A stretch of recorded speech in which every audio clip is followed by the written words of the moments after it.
Hey guys, what's up? Lucky here with Undisputed Tech, and today we are going to take a look at Apple's new HomePod and what you should know before buying it. Stay tuned.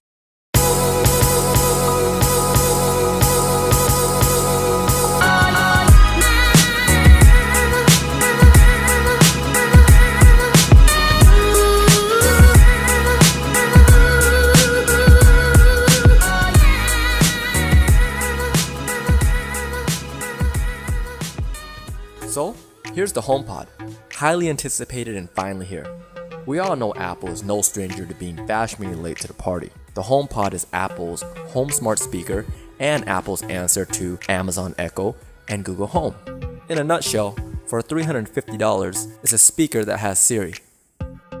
When you first take a look at the HomePod, automatically you can tell it's an Apple product. The exterior aesthetics with its compact contemporary design and a soft touch mesh with touchscreen display on the top.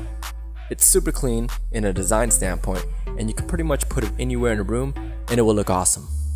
First thing off the back, HomePod is created for people who have already heavily invested into Apple's ecosystem. Apple designed the HomePod to be music first and smart assistant second. So if you are a person who uses Spotify or any other music subscription, the HomePod may not be for you since the voice control will only work with Apple Music.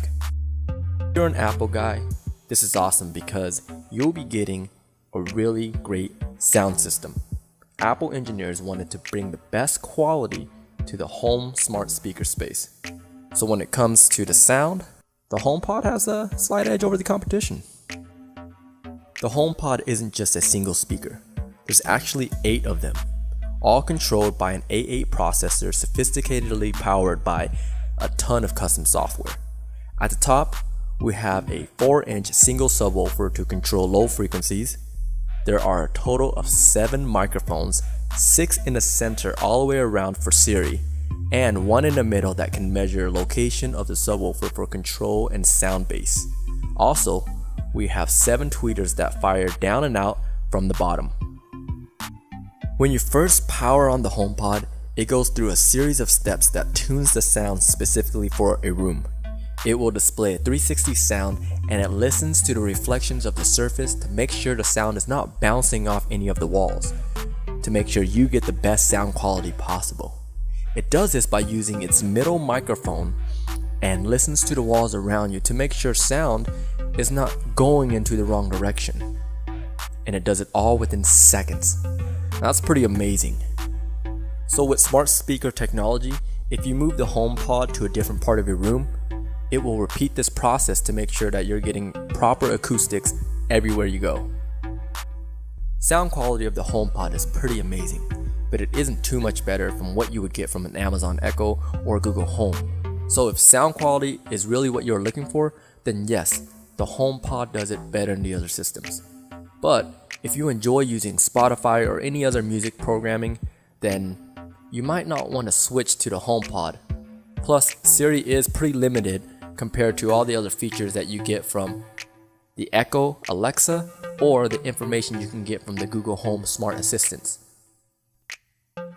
Also, with some Echo devices, you will get a display that will show you information, and you won't get that from the HomePod.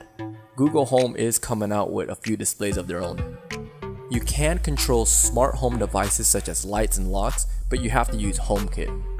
And Siri can't even set more than 1 timer, which is the main thing I do with Alexa while I'm in the kitchen. Something odd I found out about the HomePod is that it doesn't have voice detection, which means it can't tell the difference between me or someone else in the house using it. It doesn't seem like much, but in a security standpoint, if I was downstairs, connected to the Wi-Fi, anybody in the house can just roll up to the HomePod and read my last text message or send out a text on my behalf in iMessage. And to me, if you have roommates or anything else like that, it kind of raises a bit of a security issue. I don't know about you guys, but I wouldn't want anybody going through my last texts or sending messages on my behalf without me knowing about it. Amazon has voice recognition. Google has voice recognition. Apple has voice recognition on the phones and Siri. I just don't know why they didn't include it into the HomePod. Now, you can use Spotify on the HomePod through AirPlay, but you're not going to be able to control it with your voice, which is kind of the point of having a voice assistant program. Now, if you strictly move to Apple Music, that's great. I have Apple Music and I like it, but I also use Spotify too, so it kind of limits on where your music comes from. Amazon has Amazon Music, but they let you use Spotify on their home devices.